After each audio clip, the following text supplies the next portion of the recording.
ನಮಸ್ಕಾರ, ವಿವಿಸಿ ನ್ಯೂಸ್ಗೆ ಸ್ವಾಗತ. ನಾನು ತುಳಸಿ ಹರೀಶ್. ಇದು ಈ ಕ್ಷಣದ ಹೆಡ್ಲೈನ್ಸ್. ಜೂನ್ 4ರ ನಂತರ ನಾನು ಮಾಧ್ಯಮಗಳ ಮುಂದೆ ಮಾತನಾಡ್ತೀನಿ. ಹುಟ್ಟುಹಬ್ಬದ ದಿನವೂ ದೇವೇಗೌಡರ ನೋವಿನ ಮಾತು. 22 ದಿನಗಳ ಬಳಿಕ ಪ್ರಜ್ವಲ್ ರೇವಣ್ಣ ರಾಸಲೀಲೆ ಕುರಿತು ಮೊದಲ ಪ್ರತಿಕ್ರಿಯೆ. ಅತ್ಯಾಚಾರ ಆರೋಪಿ ಪ್ರಜ್ವಲ್ ಕರೆತರಲು ಮಾಸ್ಟರ್ ಸ್ಟ್ರೋಕ್ ಕೊಡಲು ಮುಂದಾದ ಎಸ್ಐಟಿ. ಪ್ರಜ್ವಲ್ ಅಕೌಂಟ್ ಫ್ರೀಸ್ ಮಾಡಲು ಚಿಂತನೆ. ಜರ್ಮನಿಯಿಂದ ಲಂಡನ್ಗೆ ಹಾರಿರುವ ಶಂಕೆ.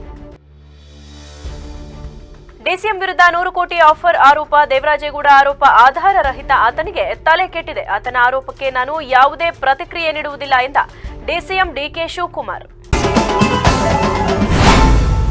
ದಣಿವರಿಯದ ನಾಯಕ, ರಾಜಕೀಯ ಭೀಷ್ಮ, ಮಾಜಿ ಪ್ರಧಾನಿ ಎಚ್ಡಿ ದೇವೇಗೌಡರು ಇಂದು 93ರ ಹುಟ್ಟುಹಬ್ಬ ಆಚರಿಸಿಕೊಂಡಿದ್ದಾರೆ. ಸರಳವಾಗಿ ದೇವಾಲಯ ಭೇಟಿಯೊಂದಿಗೆ ಆಚರಣೆ ಮುಗಿಸಿದ್ದು ಯಾವುದೇ ಅದ್ದೂರಿ ಸಂಭ್ರಮಾಚರಣೆಗೆ ತಡೆ ಹಾಕಿದ್ದಾರೆ.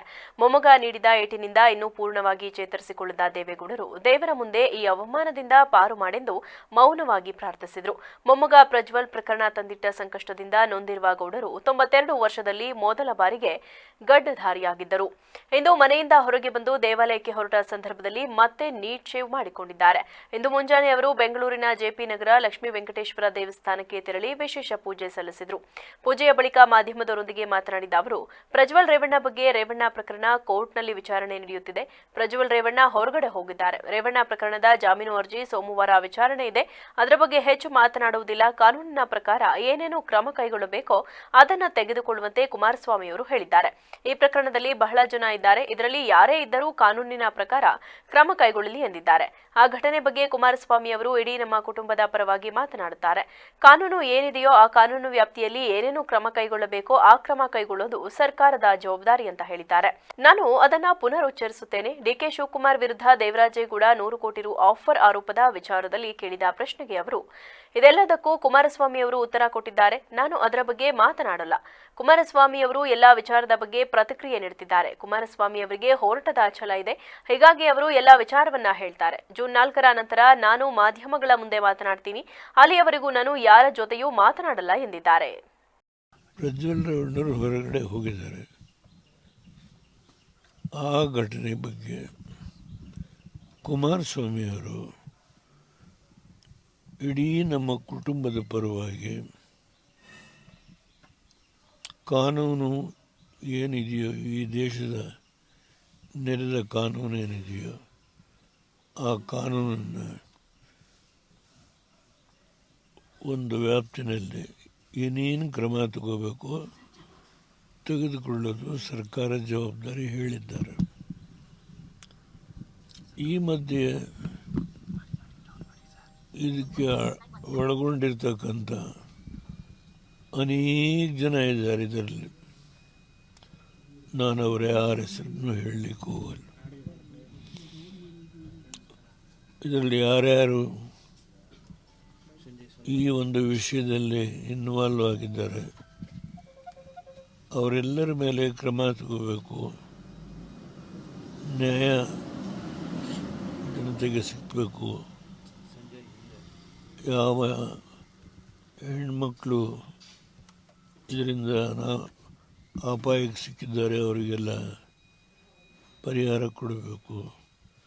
ಇದೆಲ್ಲ ವಿಷಯವನ್ನು ಕುಮಾರಸ್ವಾಮಿ ಬಿಡಿಸಿ ಹೇಳಿದ್ದಾರೆ. ನಾವು ಪ್ರಜ್ವಲ್ ಬಗ್ಗೆ ಕ್ರಮ ತೆಗೆದುಕೊಳ್ಳೋದ್ರ ಬಗ್ಗೆ ಯಾವ ತಕರಾರಿಲ್ಲ. ಇನ್ನು ಕಟ್ಟ ಅಭಿಮಾನಿಯೊಬ್ಬ ದೇವೇಗೌಡರಿಗೆ ಹಲಸಿನ ಹಣ್ಣನ್ನ ಉಡುಗೊರೆಯಾಗಿ ನೀಡಿದ್ದಾರೆ. ಅದನ್ನ ಅಷ್ಟೇ ಪ್ರೀತಿಪೂರ್ವಕವಾಗಿ ಖುಷಿಯಿಂದ ದೇವೇಗೌಡ ಅವರು ಸ್ವೀಕರಿಸಿದ್ರು. ಅಲ್ಲದೆ ಆ ಹಲಸಿನ ಹಣ್ಣಿನ ಬಳಿಗೆ ತಮ್ಮ ಮೂಗನ್ನ ಇಟ್ಟು ಅದರ ಪರಿಮಳವನ್ನ ಆಸ್ವಾದಿಸಿದ್ರು. ಕಾರ್ಯಕರ್ತನ ಗಿಫ್ಟ್ ಬಗ್ಗೆ ಬಹಳವೇ ಖುಷಿಪಟ್ಟರು. ನಿಲ್ದಾಣದಲ್ಲಿ ರೈಲು ಅಪಘಾತವಾಗಿ 10 ಜನರು ಮೃತಪಟ್ಟಿದ್ದಾರೆ ಎಂದು ರಾಷ್ಟ್ರೀಯ ವಿಪತ್ತು ನಿರ್ವಹಣಾ ಪಡೆ ಅಗ್ನಿಶಾಮಕ ದಳದ ಅಣುಕು ಪ್ರದರ್ಶನ ತಂಡ ಅಣುಕು ಕಾರ್ಯಾಚರಣೆ ಅಂಗವಾಗಿ ನೀಡಿದ ಸಂದೇಶವನ್ನು ನೈಜ ಮಾಹಿತಿ ಎಂದು ಭಾವಿಸಿದ ಜಿಲ್ಲಾಡಳಿತ ಹೈ ಅಲರ್ಟ್ ಘೋಷಿಸಿ ಹಿರಿಯ ಅಧಿಕಾರಿಗಳು ಸ್ಥಳಕ್ಕೆ ದೌಡಾಯಿಸಿ ಬೆಚ್ಚಾದ ಘಟನೆ ಶನಿವಾರ ನಡೆದಿದೆ. ಅಪಘಾತ ಮತ್ತು ನಂತರದ ಪರಿಹಾರ ಕಾರ್ಯಾಚರಣೆಗಳ ಸಿದ್ಧತೆಯ ಅಣುಕು ಪ್ರದರ್ಶನವನ್ನು ನಡೆಸುವ ಬಗ್ಗೆ ಎನ್ಡಿಆರ್ಎಫ್ ಅಗ್ನಿಶಾಮಕ ದಳದ ತಂಡ ಜಂಟಿಯಾಗಿ ಶನಿವಾರ ಅಣುಕು ಪ್ರದರ್ಶನ ಏರ್ಪಡಿಸಿರುವ ಬಗ್ಗೆ ಜಿಲ್ಲಾಡಳಿತಕ್ಕೆ ಮುಂಚಿತವಾಗಿಯೇ ಮಾಹಿತಿ ನೀಡಿತ್ತು. ಶನಿವಾರ ಬೆಳಗ್ಗೆ ರೈಲು ನಿಲ್ದಾಣದಲ್ಲಿ ಅಪಘಾತವಾದ ರೈಲು ಬೋಗಿಯಲ್ಲಿ ಸಿಲುಕಿದ ಪ್ರಯಾಣಿಕರನ್ನ ಹೊರತೆಗೆಯುವ, ಗಾಯಾಳುಗಳನ್ನು ಏಣಿ ಬಳಸಿ ಕೆಳಗಿಳಿಸುವ ಅಣುಕು ಪ್ರದರ್ಶನ ಆರಂಭಿಸಲಾಯಿತು. ಅಣುಕು ಕಾರ್ಯಾಚರಣೆಯ ಭಾಗವಾಗಿ ನಿಯೋಜಿತ ಸಿಬ್ಬಂದಿ ಜಿಲ್ಲಾಡಳಿತಕ್ಕೆ ದೂರವಾಣಿ ಕರೆ ಮಾಡಿ ಸಕಲೇಶಪುರ ರೈಲು ನಿಲ್ದಾಣದಲ್ಲಿ ರೈಲು ಅಪಘಾತವಾಗಿ 10 ಜನರು ಮೃತರಾಗಿದ್ದಾರೆ ಎನ್ನುವ ಸಂದೇಶ ರವಾನಿಸಿದರು.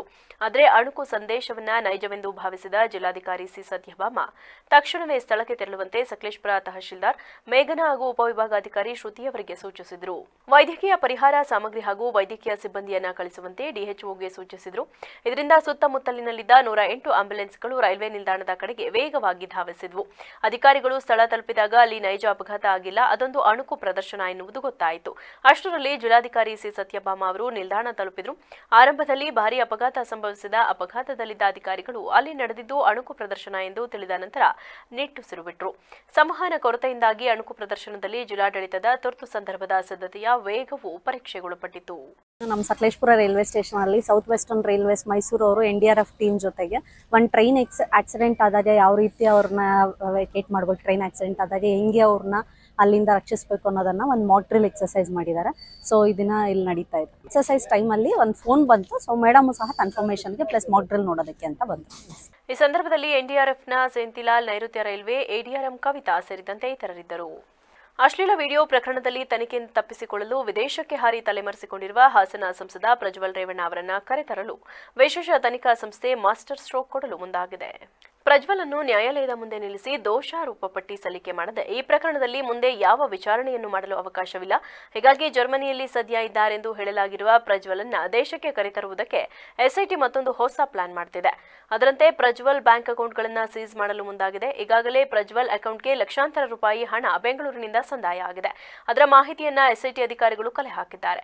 ಹೀಗಾಗಿ ಕೋರ್ಟ್ ಮೂಲಕ ಅನುಮತಿ ಪಡೆದು ಅಕೌಂಟ್ ಫ್ರೀಸ್ ಮಾಡುವುದಕ್ಕೆ ಮುಂದಾಗಿದ್ದಾರೆ. ಈ ಮೂಲಕ ಪ್ರಜ್ವಲ್ ಅನ್ನ ಆರ್ಥಿಕವಾಗಿ ಕಟ್ಟಿಹಾಕಿರುವ ಅಲ್ಲಿನ ಓಡಾಟ ಹಾಗೂ ವಸತಿಯನ್ನ ನಿರ್ಬಂಧಿಸಿರುವ ಉದ್ದೇಶ ಇದೆ. ಎಸ್ಐಟಿ ಮೂಲಗಳ ಮಾಹಿತಿಯ ಪ್ರಕಾರ ಪ್ರಜ್ವಲ್ 7 ಬ್ಯಾಂಕ್ ಅಕೌಂಟ್ಗಳನ್ನು ಹೊಂದಿದ್ದಾರೆ. ಆ ಬ್ಯಾಂಕುಗಳ ಸಂಪೂರ್ಣ ಡೀಟೇಲ್ಸ್ ಅನ್ನ ಎಸ್ಐಟಿ ಪಡೆದುಕೊಂಡಿದೆ. ಹಲವು ಬ್ಯಾಂಕ್ಗಳಲ್ಲಿ ಇರುವ ಈ ಖಾತೆಗಳನ್ನು ಪ್ಯಾನ್ ನಂಬರ್ ಮೂಲಕ ಟ್ರ್ಯಾಕ್ ಮಾಡಿ ಅವುಗಳನ್ನು ಸೀಸ್ ಮಾಡಲಾಗುತ್ತಿದೆ. ಹಾಸನ ಸಂಸದ ಪ್ರಜ್ವಲ್ ರೇವಣ್ಣ ಏಪ್ರಿಲ್ 26ರಂದು ಮತದಾನ ಮಾಡಿದ ಬಳಿಕ ಜರ್ಮನಿಗೆ ಹಾರಿದ್ದು, ಇದೀಗ ಬಂಧನದ ಭೀತಿಯಿಂದ ಜರ್ಮನಿಯಿಂದಲೂ ಕಾಲ್ಕಿತ್ತು ಲಂಡನ್ಗೆ ಹೋಗಿದ್ದಾರೆ ಎಂದು ಮೂಲಗಳಿಂದ ಮಾಹಿತಿ ದೊರೆತಿದೆ.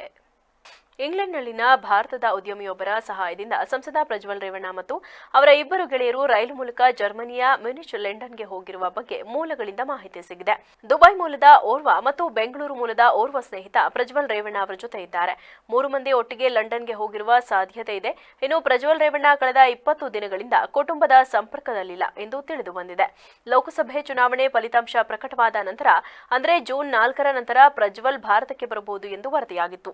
ಮತ್ತೊಂದೆಡೆ ವಾಪಸ್ಸಾಗುವಂತೆ ಕುಟುಂಬಸ್ಥರಿಂದ ಪ್ರಜ್ವಲ್ಗೆ ಒತ್ತಡ ಹೆಚ್ಚಾಗಿದೆ ಎಂದು ಇತ್ತೀಚೆಗೆ ವರದಿಯಾಗಿತ್ತು. ಹಾಸನದ ಅಶ್ಲೀಲ ವಿಡಿಯೋ ಕೇಸ್ಗೆ ಸಂಬಂಧಪಟ್ಟಂತೆ ಡಿಸಿಎಂ ಡಿಕೆ ಶಿವಕುಮಾರ್ 100 ಕೋಟಿ ರೂಪಾಯಿ ಆಫರ್ ನೀಡಿದ್ದರು.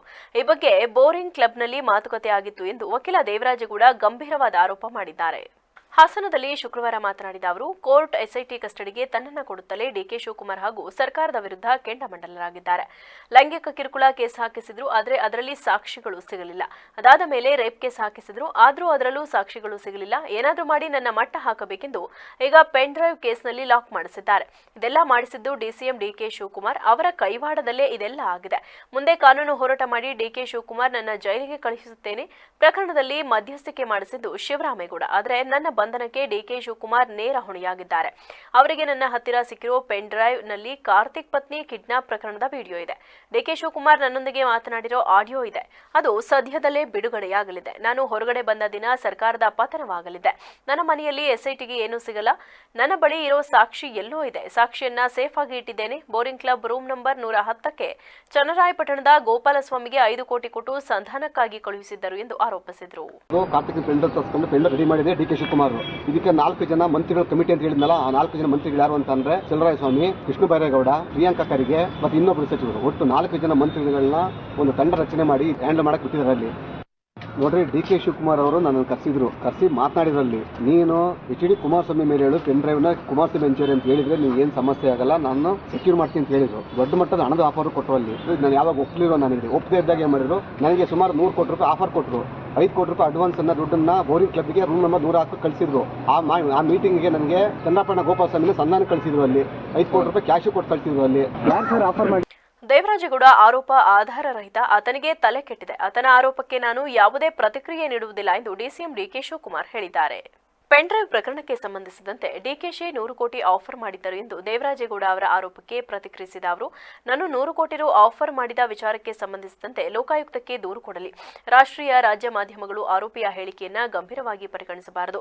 ಅವನು ಏನ್ ಬೇಕಾದ್ರೂ ಮಾತನಾಡಿಕೊಳ್ಳಲಿ. ದೇವರಾಜೇಗೌಡಗೆ ತಲೆ ಕೆಟ್ಟಿದೆ. ನಾನು ಯಾರ ಜೊತೆಯಲ್ಲೂ ಮಾತನಾಡಿಲ್ಲ. ನನ್ನ ಹತ್ತಿರ ಏನೇನಕ್ಕೋ 100 ಜನ ಬರುತ್ತಿರುತ್ತಾರೆ. ಬರುವ ಎಲ್ಲರನ್ನ ಸ್ಕ್ಯಾನ್ ಮಾಡಲು ಆಗುತ್ತಾ ಎಂದು ಪ್ರಶ್ನಿಸಿದರು. ಕೆಲವರಿಗೆ ನನ್ನ ಹೆಸರನ್ನ ಉಪಯೋಗಿಸಿಕೊಂಡು ಮಾರ್ಕೆಟ್ ಮಾಡಿಕೊಳ್ಳುತ್ತಾರೆ. ಏನಾದರೂ ಒಳ್ಳೆಯದು ಇದ್ದರೆ ಹೇಳಿ. ಯಾರ್ಯಾರೋ ಹೇಳಿದ್ರೆ ನಾನು ತಲೆ ಕೆಡಿಸಿಕೊಳ್ಳಲು ಹೋಗಲ್ಲ. ಎಲ್ಲರೂ ಪೆನ್ಡ್ರೈವ್ ಬಗ್ಗೆ ಮಾತನಾಡುತ್ತಿದ್ದಾರೆ, ಆದರೆ ಸಂತ್ರಸ್ತೆಯರ ಬಗ್ಗೆ ಯಾರು ಮಾತನಾಡುತ್ತಿಲ್ಲ. ಯಾಕೆ? ಈ ವಿಚಾರದಲ್ಲಿ ನಾನು ಹೆಚ್ಚು ಏನು ಮಾತನಾಡುವುದಿಲ್ಲ. ಶಕ್ತಿ ಯೋಜನೆಯಿಂದ ಎಲ್ಲರಿಗೂ ಅನುಕೂಲ ಆಗುತ್ತಿದೆ. ಸಾರ್ವಜನಿಕರಿಗಾಗಿ 1000ಕ್ಕೂ ಹೆಚ್ಚು ಬಸ್ಸು ಖರೀದಿಸಿದ್ದೇವೆ. ಬೆಂಗಳೂರು ಮೆಟ್ರೋ ಆದಾಯ ಹೆಚ್ಚಳವಾಗಿದೆ. ಕಳೆದ ವರ್ಷ ಜೂನ್ ತಿಂಗಳಲ್ಲಿ 1.81 ಕೋಟಿ ಪ್ರಯಾಣಿಕರ ಪ್ರಯಾಣಿಸಿ 141 ಕೋಟಿ ಆದಾಯ ಬಂದಿದೆ. ಈ ವರ್ಷ ಏಪ್ರಿಲ್ನಿಂದ 2.09 ಕೋಟಿ ಪ್ರಯಾಣಿಕರು ಪ್ರಯಾಣಿಸಿದ್ದು 151 ಕೋಟಿ ರು ಆದಾಯ ಬಂದಿದೆ. ಪ್ರಧಾನಿ ಮೋದಿ ಅವರಿಗೆ ಯಾರೋ ತಪ್ಪು ಮಾಹಿತಿ ನೀಡಿದ್ದಾರೆ ಎಂದರು. ಮೆಂಟಲ್ ಕೇಸು, ಅವನೇನು ಬೇಕಾದ್ರೂ ಮಾತಾಡ್ಕೊಳ್ಳಿ. ನಾನು ಯಾವ ಮಾತಾಡಿಲ್ಲ ರೀ. ನಾನು ಹ್ಯಾವ್ ನಾಟ್ ಸ್ಪೋಕನ್ ಎನಿಥಿಂಗ್.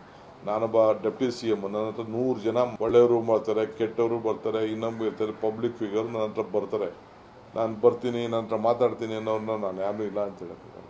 ಏನು ತೆಂತದ್ದು ಬರ್ತಾರೋ ನನಗೆ ಗೊತ್ತಿಲ್ಲ. ಜನ ಬರ್ತಾರೆ, ಈಗ ಇಷ್ಟೆಲ್ಲ ಜನ ಬರ್ತಾರೆ. ನಾನು ಎಲ್ಲರನ್ನೂ ಈಗ ಸ್ಕ್ಯಾನ್ ಮಾಡ್ಕೊಂಡು ಕೂತ್ಕೊಳ್ಳೋಣ. ನಾನು ಯಾರ್ಯಾರೋ ನಮ್ಮನ್ನು ಬಂದು ಪಾಲಿಟಿಷಿಯನ್ ಅಂದಮೇಲೆ ನನ್ನ ಸ್ಟೇಟಸ್ಗೆ, ನನ್ನ ಪೊಸಿಷನ್ಗೆ ಸಾವಿರಾರು ಜನ ಬಂದು ಭೇಟಿ ಮಾಡ್ತಾರೆ. ಯಾರು ಬರ್ತಾರೋ ಅವ್ರು ಯಾವ ಹುದ್ದದಲ್ಲಿ ಯಾವ ಇದೆಯೋ ಯಾರು ಗೊತ್ತು. ನಾನೇನು ತಪ್ಪು ಮಾತಾಡಿಲ್ಲ, ಮಾಡೋಕ್ಕೆ ಹೋಗಿಲ್ಲ, ತಲೆನೂ ಕೆಡ್ಸ್ಕೊಳಕ್ಕೆ ಹೋಗಿಲ್ಲ. ನನಗೆ ಬೇರೆ ಬೇಕಾದಷ್ಟು ಟೈಮ್ ಇದೆ. ನನಗೆ ಬೇರೆ ಬೇರೆ ಕೆಲಸಗಳಿದೆ. ನೋಡಪ್ಪ, ನಮ್ಮ ಹೆಸರು ಉಪಯೋಗಿಸ್ಕೊಂಡ್ರೆ ಕೆಲವರಿಗೆ ಮಾರ್ಕೆಟು, ಅದಕ್ಕೆ ನಾನು ಯಾಕೆ ತಲೆ ಕೆಡ್ಸ್ಕೊಳ್ತೀನಿ.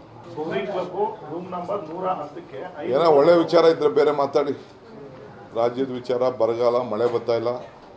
ಮಲೆನಾಡು ಇಂಜಿನಿಯರಿಂಗ್ ಕಾಲೇಜಿನ ರೋಟರಿ ಕ್ಲಬ್ ವತಿಯಿಂದ ಕಾಲೇಜಿನ ಆವರಣದಲ್ಲಿಂದು ಇದೇ ಮೊದಲನೆಯ ಸಲ ಮಲೆನಾಡು ಇಂಜಿನಿಯರಿಂಗ್ ಕಾಲೇಜಿನಲ್ಲಿ ಕಾರ್, ಜೀಪ್, ಬೈಕ್ಗಳ ಪ್ರದರ್ಶನ, ಆಟೋ ಎಕ್ಸ್ಪೋ ಕಾರ್ಯಕ್ರಮ ಏರ್ಪಡಿಸಲಾಗಿತ್ತು. ಕಾರ್ಯಕ್ರಮ ಉದ್ದೇಶಿಸಿ ಮಲೆನಾಡು ಇಂಜಿನಿಯರಿಂಗ್ ಕಾಲೇಜಿನ ಪ್ರಾಂಶುಪಾಲರಾದ ಡಾಕ್ಟರ್ ಎಜೆ ಕೃಷ್ಣಯ್ಯ ಮಾತನಾಡಿ, ನಮ್ಮ ಕಾಲೇಜಿನ ರೋಟರಿ ಕ್ಲಬ್ ವತಿಯಿಂದ ಈ ಸಾರಿ ಮೊಟ್ಟ ಮೊದಲ ಬಾರಿಗೆ ಆಟೋ ಎಕ್ಸ್ಪೋ 24 ಎಂಬ ಹೆಸರಿನಲ್ಲಿ ವಾಹನಗಳ ಪ್ರದರ್ಶನ ಏರ್ಪಡಿಸಲಾಗಿರುವುದು ವಿಶೇಷವಾದ ಕಾರ್ಯಕ್ರಮವಾಗಿದೆ. ಇಂತಹ ಕಾರ್ಯಕ್ರಮಗಳು ವಿದ್ಯಾರ್ಥಿಗಳಿಗೆ ಸ್ಫೂರ್ತಿ ತಂದಿದೆ ಎಂದು ತಿಳಿಸಿದರು. Auto Expo is organizing the Rotaract Club, so this is a special event. So I congratulate and compliment all the Rotaracts. They have organized this event. So initially I have not permitted to conduct this one because of that our support of management and all. So this event could be organizing. So you enjoy the event, but our alumni are they have came over across the state from Chennai and other places. They have came over here for the witness of the program.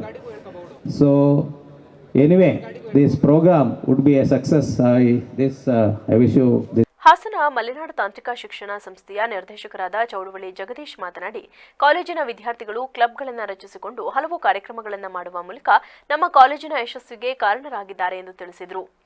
ಇಂದು ನಮ್ಮ ಕಾಲೇಜಿಗೆ ವಿದ್ಯಾರ್ಥಿಗಳ ಹಬ್ಬ auto expo 24 ತುಂಬ ಅದ್ಭುತವಾಗಿ ಮೂಡಿ ಬಂದಿದೆ. ಇದು ಕಾಲೇಜಿಗೆ ಹೆಸರನ್ನು ತರುವತ್ತ ಸಾಗಬೇಕೇ ಹೊರತು ಯಾವುದೇ ಅಹಿತಕರ ಘಟನೆ ನಡೆದ ರೀತಿ ಈ ಒಂದು ಆಟೋ ಎಕ್ಸ್ಪೋವನ್ನು ನಮ್ಮ MCE ಕಾಲೇಜಿನಲ್ಲಿ ನಡೆಸ್ತಕ್ಕಂಥ ಒಂದು ಆಯೋಜಕರಿಗೆ ಮೊದಲು ಧನ್ಯವಾದಗಳನ್ನು ತಿಳಿಸ್ತೇವೆ. ಕಾರಣ ನಮ್ಮ ಕಾಲೇಜಿನ ಹೆಸರು ಬರಬೇಕೇ ಹೊರತು ಕೆಟ್ಟ ಹೆಸರನ್ನು ತರದ ರೀತಿಯಲ್ಲಿ ನಡೆಸ್ಕೊಡ್ತೀವಿ ಅಂತಕ್ಕಂಥ ಮಾತು ಕೊಟ್ಟಿದ್ರಿ, ಅದೇ ರೀತಿ ನಡ್ಕೊಳ್ತಾ ಇದ್ದೀರಾ. ತುಂಬ ಸಂತೋಷ. ಕಾರ್ಯಕ್ರಮದಲ್ಲಿ ಹಾಸನ ರೋಟರಿ ಕ್ಲಬ್ ಅಧ್ಯಕ್ಷ ಉದ್ಯಮಿ ಗಿರೀಶ್, ವಿದ್ಯಾರ್ಥಿ ಕ್ಷೇಮಾಭಿವೃದ್ಧಿ ಅಧಿಕಾರಿ doctor H.S. Narasimhan, doctor Rajanna, Shivanna, ಕಾಲೇಜಿನ ರೋಟರಿ ಕ್ಲಬ್ ಪದಾಧಿಕಾರಿಗಳು, ಕಾಲೇಜಿನ ವಿದ್ಯಾರ್ಥಿಗಳು ಭಾಗವಹಿಸಿದ್ದರು. ಲೈಂಗಿಕ ದೌರ್ಜನ್ಯ ಆರೋಪಿ ಸಂಸದ ಪ್ರಜ್ವಲ್ ರೇವಣ್ಣ ಪ್ರಕರಣ ದಿಕ್ಕು ತಪ್ಪಿಸಿ ಇತರರ ಮೇಲೆ ಗೂಬೆ ಕೂರಿಸುತ್ತಿರುವ ಮಾಜಿ ಸಿಎಂ ಎಚ್.ಡಿ. ಕುಮಾರಸ್ವಾಮಿ ರಾಜಕೀಯ ನಿವೃತ್ತಿ ಪಡೆಯಲಿ ಎಂದು ವಕೀಲ ಹಾಗೂ ಕಾಂಗ್ರೆಸ್ ಮುಖಂಡ ವಿನಯ್ ಗಾಂಧಿ ಆಗ್ರಹಿಸಿದರು. ಹಾಸನದಲ್ಲಿಂದು ಪತ್ರಿಕಾಗೋಷ್ಠಿಯಲ್ಲಿ ಮಾತನಾಡಿದ ಅವರು, ಮಹಿಳೆಯರ ಮೇಲೆ ಅತ್ಯಾಚಾರ ಆರೋಪ ಹೊತ್ತಿರುವ ಸಂಸದ ಪ್ರಜ್ವಲ್ ರೇವಣ್ಣ ಅವರ ವಿರುದ್ಧ ಈಗಾಗಲೇ ಸರ್ಕಾರ ಎಸ್ಐಟಿ ತನಿಖಾ ತಂಡ ರಚಿಸಿದೆ ಮತ್ತು ಪ್ರಜ್ವಲ್ ಬಂಧನಕ್ಕೆ ಹುಡುಕಾಟ ನಡೆಸಿದೆ. ಲೈಂಗಿಕ ದೌರ್ಜನ್ಯ ಪ್ರಕರಣದಲ್ಲಿ ಸಿಲುಕಿರುವ ಜಿಲ್ಲೆಯ 10 ಮಹಿಳೆಯರು ಮತ್ತು ಅವರ ಕುಟುಂಬದಲ್ಲಿ ಆತಂಕ ಮನೆ ಮಾಡಿದೆ. ಆದರೆ ಮಾಜಿ ಸಿಎಂ ಕುಮಾರಸ್ವಾಮಿ ತಮ್ಮ ಕುಟುಂಬದ ಪ್ರಜ್ವಲ್ ಬಂಧನದ ಬಗ್ಗೆ ಯಾವುದೇ ಪ್ರಸ್ತಾಪ ಮಾಡದೆ ಕೇವಲ ವಿಡಿಯೋ ವೈರಲ್ ಬಗ್ಗೆ ಮಾತನಾಡುವ ಮೂಲಕ ತನಿಖೆ ದಾರಿ ತಪ್ಪಿಸುವ ಯತ್ನ ಮಾಡುತ್ತಿದ್ದಾರೆ. ಅಲ್ಲದೆ ಜಿಲ್ಲೆಯಲ್ಲಿ ನಾನಾ ಸಂಘಟನೆಗಳು, ಒಕ್ಕೂಟಗಳು ಜಿಲ್ಲಾಡಳಿತಕ್ಕೆ ಪ್ರಜ್ವಲ್ ವಿರುದ್ಧ ಕ್ರಮ ಕೈಗೊಳ್ಳುವಂತೆ ಮನವಿ ಮಾಡಿದಾಗ ಜಿಲ್ಲಾಧಿಕಾರಿ ಯಾರೇ ಆಗಲಿ ತಪ್ಪು ಮಾಡಿದವರಿಗೆ ಶಿಕ್ಷೆಯಾಗಲೇಬೇಕು, ಪಾಪದ ಕೊಡ ತುಂಬಿದಾಗ ಅದು ಹೊರಗೆ ಬರಲೇಬೇಕು. ಶಿಶುಪಾಲನೆಗೆ ಶ್ರೀಕೃಷ್ಣ 100 ಬಾರಿ ತನ್ನ ತಪ್ಪು ತಿದ್ದಿಕೊಳ್ಳಲು ಅವಕಾಶ ನೀಡುತ್ತಾರೆ, 101ನೇ ಬಾರಿಗೆ ಶಿಕ್ಷೆ ಅನುಭವಿಸಬೇಕು ಎಂಬ ನಿಯಮ ಇದೆ ಎಂಬುದರ ಬಗ್ಗೆ ಮಾತನಾಡಿದರು. ಈ ವಿಚಾರವನ್ನಿಟ್ಟುಕೊಂಡು ಜಿಲ್ಲಾಧಿಕಾರಿ ವಿರುದ್ಧ ಇಲ್ಲಸಲ್ಲದ ಹೇಳಿಕೆ ನೀಡಿ ಜಿಲ್ಲಾಧಿಕಾರಿಗೆ ಈ ರೀತಿ ಹೇಳಲು ಅಧಿಕಾರ ಕೊಟ್ಟವರು ಯಾರು ಎಂದು ದುರಹಂಕಾರದ ಮಾತನಾಡುವುದು ಸರಿಯಲ್ಲ. ಅಲ್ಲದೆ ಜಿಲ್ಲಾ ಉಸ್ತುವಾರಿ ಸಚಿವ ಕೆಎನ್ ರಾಜಣ್ಣ ಅತ್ಯಾಚಾರ ಪ್ರಕರಣದಲ್ಲಿ ಸಿಲುಕಿರುವ ಸಂತ್ರಸ್ತೆಯರಿಗೆ ಪರಿಹಾರ ಕೊಡಿಸುವ ಹೇಳಿಕೆ ಬಗ್ಗೆ ವ್ಯಂಗ್ಯವಾಗಿ ಪ್ರತಿಕ್ರಿಯಿಸಿ ವಿರೋಧ ಮಾಡುತ್ತಿರುವುದಕ್ಕೆ ಖಂಡನೀಯ ಎಂದರು. ಎಚ್ ಡಿ ರೇವಣ್ಣನವರು ಮೇಲೆ ಆಪಾದನೆ ಬಂದ ಮೇಲೆ ಸಾರ್ವಜನಿಕರು ಎಲ್ಲ ಪ್ರಗತಿಪರ ಸಂಘಟನೆಗಳು ಮತ್ತು ಒಕ್ಕೂಟದ ಸದಸ್ಯರುಗಳು, ಸಂಘಟನೆಗಳು ಎಲ್ಲ ಸೇರಿ ಸಾವಿರಾರು ಸಂಖ್ಯೆಯಲ್ಲಿ ಜಿಲ್ಲಾಧಿಕಾರಿಗಳನ್ನು ಬಂದು ಭೇಟಿ ಮಾಡಿ ಅವರಿಗೆ ಮನವಿ ಸಲ್ಲಿಸಿದಾಗ ಆ ಮನವಿಗೆ ಸ್ಪಂದಿಸಿ ಯಾರೇ ತಪ್ಪು ಮಾಡಿದರೂ ಅವ್ರ ಮೇಲೆ ಕ್ರಮ ಆಗಲೇಬೇಕು. ಆ ಒಂದು ಸಂದರ್ಭ ಯಾರು ಶಿಶುಪಾಲ ಏನು ಒಂದು ಕೃಷ್ಣ ಅವರಿಗೆ ತಪ್ಪನ್ನು ತಿದ್ಕೊಳ್ಳಿಕ್ಕೆ 100 ಬಾರಿ ಅವಕಾಶ ಕೊಡ್ತಾರೆ, 101ನೇ ಬಾರಿಗೆ ಕ್ರಮ ತೆಗೆದುಕೊಳ್ತಾರೆ ಅನ್ನೋದು, ಶಿಕ್ಷೆ ಆಗಬೇಕು ಅನ್ನೋದು ಕೃಷ್ಣ ಅವರ ಒಂದು ಸಂದೇಶ. ಪತ್ರಿಕಾಗೋಷ್ಠಿಯಲ್ಲಿ ವಕೀಲ ಮುನಿಸ್ವಾಮಿ, ಜಿಎಂ ಸುರೇಶ್, ನಗರಸಭೆ ಮಾಜಿ ಸದಸ್ಯ ಅಲಿಂ ಪಾಷಾ ಇದ್ದರು.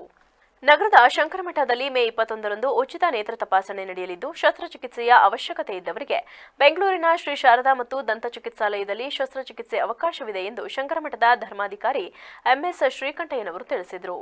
ಹಾಸನದಲ್ಲಿಂದು ಪತ್ರಿಕಾಗೋಷ್ಠಿಯಲ್ಲಿ ಮಾತನಾಡಿದ ಅವರು, ಈ ಆಸ್ಪತ್ರೆಯು ಶೃಂಗೇರಿ ಶಂಕರಮಠದ ಅಧೀನ ಸಂಸ್ಥೆಯಾಗಿದ್ದು ಆಯ್ಕೆಯಾದವರಿಗೆ ಚಿಕಿತ್ಸಾ ವೆಚ್ಚ, ಸಾರಿಗೆ ವ್ಯವಸ್ಥೆ, ಊಟೋಪಚಾರ ಎಲ್ಲವೂ ಶುಲ್ಕರಹಿತವಾಗಿರುತ್ತದೆ. ಶ್ರೀ ಶೃಂಗೇರಿ ಜಗದ್ಗುರು ಭಾರತೀ ತೀರ್ಥ ಮಹಾಸ್ವಾಮಿಗಳ ಸನ್ಯಾಸ ಸ್ವೀಕಾರದ ಸುವರ್ಣ ವರ್ಷದ ಹಿನ್ನೆಲೆಯಲ್ಲಿ ಸುವರ್ಣ ಭಾರತಿ ಹೆಸರಿನಲ್ಲಿ ವಿವಿಧ ಸಮಾಜೋಪಯೋಗಿ ಕಾರ್ಯಗಳು ದೇಶದಾದ್ಯಂತ ವರ್ಷಪೂರ್ತಿ ಎಲ್ಲಾ ಶಾಖಾ ಮಠಗಳಲ್ಲಿಯೂ ಪ್ರದೇಶಾನುಗುಣವಾಗಿ ನಡೆಯಲಿದ್ದು, ಅಂತಿಗೆ ಹಾಸನದಲ್ಲಿ ಮೊದಲ ಹಂತದಲ್ಲಿ ಈ ನೇತ್ರ ಚಿಕಿತ್ಸೆಯನ್ನು ಏರ್ಪಡಿಸಲಾಗಿದೆ. ಕಳೆದ ವರ್ಷ ನಡೆಸಿದ್ದ ಇದೇ ರೀತಿಯ ಕಾರ್ಯಕ್ರಮದಲ್ಲಿ 200 ಮಂದಿ ಚಿಕಿತ್ಸೆಗೆ ಒಳಗಾಗಿ 12 ಫಲಾನುಭವಿಗಳು ಉಚಿತ ಶಸ್ತ್ರಚಿಕಿತ್ಸೆಯನ್ನು ಪಡೆದಿದ್ದರು. ಈ ಶಿಬಿರದ ಆಯೋಜನೆಗೆ ಜಿಲ್ಲಾ ಆರೋಗ್ಯ ಮತ್ತು ಕುಟುಂಬ ಕಲ್ಯಾಣ ಇಲಾಖೆ, ಜಿಲ್ಲಾ ಅಂತ್ವ ನಿವಾರಣಾ ಸಂಸ್ಥೆಗಳು ಸಹಕರಿಸುತ್ತಿದ್ದು, 21ರಂದು ಬೆಳಗ್ಗೆ 9 ಗಂಟೆಯಿಂದ ನೋಂದಣಿ ಆರಂಭವಾಗಲಿದೆ. ಅನುಭವಿ ನೇತ್ರ ತಜ್ಞರ ತಂಡ ನೇತ್ರ ಪರೀಕ್ಷೆ ನಡೆಸಿ ಶಸ್ತ್ರಚಿಕಿತ್ಸೆಗೆ ಅರ್ಹರನ್ನ ಆಯ್ಕೆ ಮಾಡಿ ಬೆಂಗಳೂರಿಗೆ 22ರಂದು ಕಳುಹಿಸಿಕೊಡಲಿದೆ. ಹೆಚ್ಚಿನ ಮಾಹಿತಿಗಾಗಿ 9844003434 ಅಥವಾ ಶಂಕರಮಠದ ಕಚೇರಿಯನ್ನು ಸಂಪರ್ಕಿಸಬಹುದಾಗಿ ತಿಳಿಸಿದರು. ಈ ತಿಂಗಳ 21ನೇ ತಾರೀಕು ಬೆಳಗ್ಗೆ 10 ಗಂಟೆಯಿಂದ ಮಧ್ಯಾಹ್ನ 2 ಗಂಟೆ ತನಕ ಹಾಸನದ ಶ್ರೀ ಶೃಂಗೇರಿ ಶಂಕರಮಠದಲ್ಲಿ ನೇತ್ರ ತಪಾಸಣಾ ಶಿಬಿರವನ್ನು ಹಮ್ಮಿಕೊಂಡಿದ್ದೀವಿ. ಅದರಲ್ಲಿ ಯಾರ್ಯಾರಿಗೆ ನೇತ್ರ ಶಸ್ತ್ರಚಿಕಿತ್ಸೆಯ ಅವಶ್ಯಕತೆ ಇರುತ್ತೆ ಅವರನ್ನು ನಾವು ಲಿಸ್ಟ್ ಮಾಡಿಕೊಂಡು ಅವರನ್ನು ನಮ್ಮದೇ ವಾಹನದಲ್ಲಿ ಬೆಂಗಳೂರಿಗೆ ಕರ್ಕೊಂಡೋಗಿ ಬೆಂಗಳೂರಲ್ಲಿ ನಮ್ಮ ಶಾರದಾ ಕಣ್ಣು ಮತ್ತು ದಂತ ಚಿಕಿತ್ಸಾಲಯ ಆಸ್ಪತ್ರೆಯಲ್ಲಿ ಉಚಿತವಾಗಿ ಶಸ್ತ್ರಚಿಕಿತ್ಸೆ ಮಾಡಿ 22ನೇ ತಾರೀಕು ಬುಧವಾರ ಶಸ್ತ್ರಚಿಕಿತ್ಸೆ ಮಾಡಿ 23ನೇ ತಾರೀಕು ಮತ್ತೆ ನಮ್ಮದೇ ವಾಹನದಲ್ಲಿ ವಾಪಸ್ ಇಲ್ಲಿಗೆ ಕರ್ಕೊಂಡ್ಬಂದು ಬಿಡ್ತೀವಿ. ಈ ತಪಾಸಣಾ ಕಾರ್ಯಕ್ರಮ ಮತ್ತು ಶಸ್ತ್ರಚಿಕಿತ್ಸೆ ಸಂಪೂರ್ಣ ಉಚಿತವಾಗಿರುತ್ತೆ. ಅಲ್ಲ, ನಾವು ಪ್ರಚಾರ ಕೊಟ್ಟಿದ್ದೀವಿ, ಹಾಗೆ ನಿಮ್ಗಳನ್ನೂ ಪ್ರಚಾರ ಮಾಡಿ ಅಂತ ಕೇಳ್ಕೊತಾ ಇದ್ದೀವಿ. ಇದರಿಂದ ಪತ್ರಿಕಾಗೋಷ್ಠಿಯಲ್ಲಿ ನೇತ್ರ ತಜ್ಞ ಡಾಕ್ಟರ್ ಪಿಎಲ್ ನಟರಾಜ್, ವ್ಯವಸ್ಥಾಪಕ ರಾಧಾಕೃಷ್ಣ ಉಪಸ್ಥಿತರಿದ್ದರು. ಇದೀಗ ಒಂದು ಚಿಕ್ಕ ಬ್ರೇಕ್.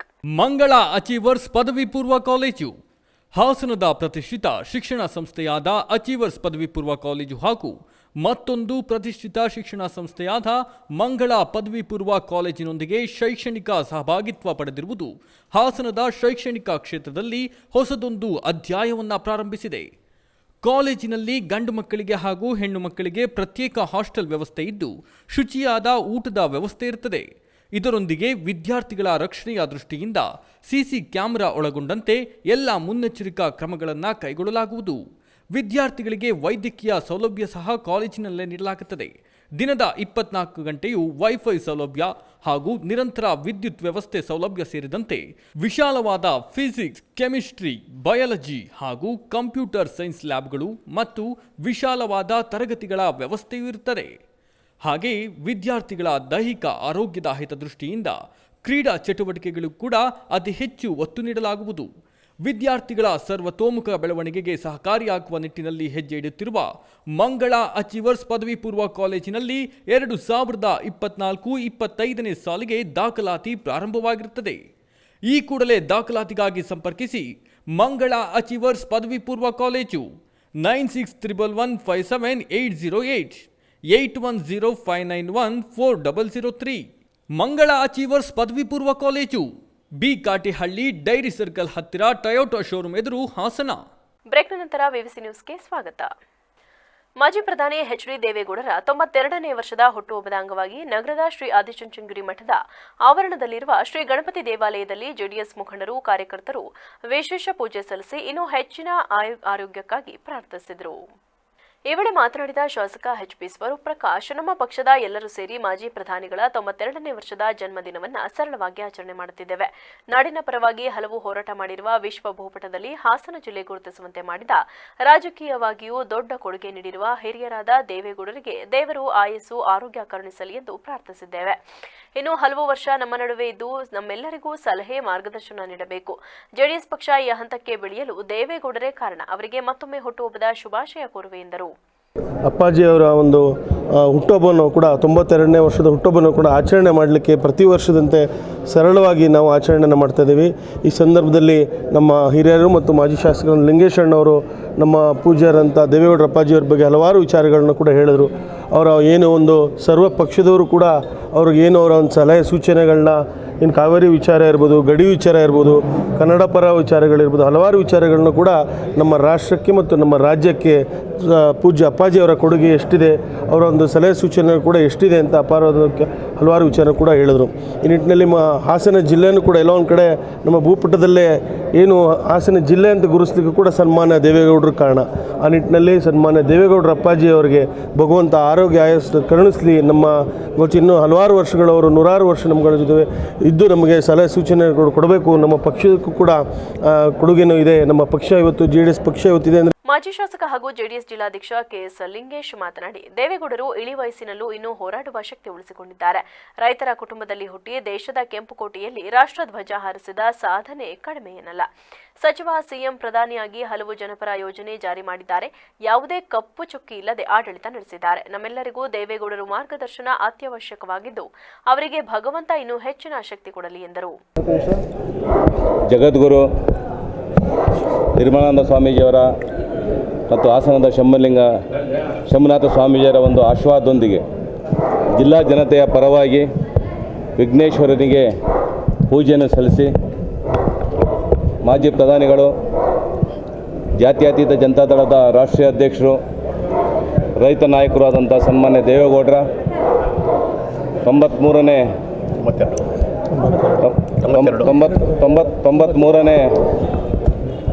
ಒಂದು ಜನ್ಮ ದಿನಾಚರಣೆ ಶುಭಾಶಯಗಳನ್ನು ಅರ್ಪಣೆ ಮಾಡ್ತಕ್ಕಂಥ ಸಂದರ್ಭ ಇದು. 92 ಆದರೂ ಸಹ ಮಾನಸಿಕವಾಗಿ 29ರ ಚಿರ ಯೌವನ ಇರ್ತಕ್ಕಂಥ ಒಬ್ಬ ವ್ಯಕ್ತಿಯಾಗಿ ಸನ್ಮಾನ್ಯ ದೇವೇಗೌಡರು ಸಾಮಾನ್ಯ ರೈತ ಕುಟುಂಬದಲ್ಲಿ ಹುಟ್ಟಿ ತಾಲೂಕ್ ಪಂಚಾಯತಿ ಸದಸ್ಯರಾಗುವುದರ ಮೂಲಕ ರಾಜಕೀಯ ಪದಾರ್ಪಣೆ ಮಾಡಿ ನಂತರ ಶಾಸಕರಾಗಿ, ಕರ್ನಾಟಕ ಸರ್ಕಾರದ ಮಂತ್ರಿಗಳಾಗಿ, ಮುಖ್ಯಮಂತ್ರಿಗಳಾಗಿ. ಈ ಸಂದರ್ಭದಲ್ಲಿ ಜೆಡಿಎಸ್ ತಾಲೂಕು ಅಧ್ಯಕ್ಷ ಎಸ್ ದ್ಯಾವೇಗೌಡ, ರಾಜ್ಯ ಒಕ್ಕಲಿಗರ ಸಂಘದ ನಿರ್ದೇಶಕ ಸುಮುಖ ರಘು, ಜಿಲ್ಲಾ ಮಾಧ್ಯಮ ವಕ್ತಾರ ಹೊಂಗೆರೆ ರಘು, ಮುಖಂಡರಾದ ಬಿದ್ರಿಕೆರೆ ಜಯರಾಮ್, ಮಂಜೇಗೌಡ ಸೇರಿದಂತೆ ಇತರರಿದ್ದರು. ಅತ್ಯಾಚಾರ ಹಾಗೂ ಲೈಂಗಿಕ ದೌರ್ಜನ್ಯ ಆರೋಪದಡಿ ದೂರು ದಾಖಲಾಗಿರುವ ಸಂಸದ ಪ್ರಜ್ವಲ್ ರೇವಣ್ಣ ಅವರನ್ನು ಕೂಡಲೇ ಬಂಧಿಸಿ ಕಠಿಣ ಶಿಕ್ಷೆಗೆ ಗುರಿಪಡಿಸಬೇಕು ಎಂದು ಆಗ್ರಹಿಸಿ ಇದೇ ತಿಂಗಳ 30ರಂದು ಬೃಹತ್ ಹೋರಾಟ ಹಮ್ಮಿಕೊಳ್ಳಲು ನಿರ್ಧರಿಸಲಾಗಿದೆ. ಇಂದು ಜಿಲ್ಲಾ ಕಸಾಪ ಭವನದಲ್ಲಿ ನಡೆದ ರಾಜ್ಯಮಟ್ಟದ ಸಮಾಲೋಚನೆ ಸಭೆಯಲ್ಲಿ ಈ ತೀರ್ಮಾನ ಕೈಗೊಳ್ಳಲಾಗಿದ್ದು, ಕರ್ನಾಟಕ ರಾಜ್ಯ ಜನಪರ ಚಳವಳಿಗಳ ನೇತೃತ್ವದಲ್ಲಿ ಹೋರಾಟಕ್ಕೆ ಕರೆ ನೀಡಲಾಯಿತು. ರಾಜ್ಯಾದ್ಯಂತ ಸಹಸ್ರಾರು ಸಂಖ್ಯೆಯಲ್ಲಿ ಜನರು ಸೇರಿ ಬೃಹತ್ ಪ್ರತಿಭಟನೆ ನಡೆಸಬೇಕು ಎಂದು ಕರೆ ಕೊಡಲಾಯಿತು. ವಿವಿಧ ಜನಪರ, ರೈತ, ಕಾರ್ಮಿಕ, ಯುವಜನ, ಮಹಿಳಾ, ವಿದ್ಯಾರ್ಥಿ ಸಂಘಟನೆಗಳು ಹೋರಾಟಕ್ಕೆ ಬೆಂಬಲ ಸೂಚಿಸಿದವು. ಪ್ರಜ್ವಲ್ ರೇವಣ್ಣ ಬಂಧನ ಆಗಬೇಕು, ಜೊತೆಯಲ್ಲೇ ಸಂತ್ರಸ್ತ ಮಹಿಳೆಯರ ಘನತೆ ರಕ್ಷಣೆ ಆಗಬೇಕು. ಇದಕ್ಕಾಗಿ ರಾಜ್ಯವ್ಯಾಪಿ ಬೃಹತ್ ಚಳವಳಿ ರೂಪಿಸಲು ಸಭೆಯಲ್ಲಿ ತೀರ್ಮಾನಿಸಲಾಯಿತು. ಸಭೆಯಲ್ಲಿ 10 ಹಲವು ಸಂಘಟನೆಗಳ 100 ಮುಖಂಡರು, ಹೋರಾಟಗಾರರು, ಚಿಂತಕರು, ಸಾಹಿತಿಗಳು ಭಾಗಿಯಾಗಿದ್ದರು. ಸಭೆಯಲ್ಲಿ ಮಾತನಾಡಿದ ಸಾಹಿತಿ ರೂಪಾ ಹಾಸನ್, ಅಶ್ಲೀಲ ವಿಡಿಯೋ ಸುನಾಮಿ ರೀತಿ ಅಪ್ಪಳಿಸಿದೆ. ಇದೊಂದು ಲೈಂಗಿಕ ಹತ್ಯಾಕಾಂಡ.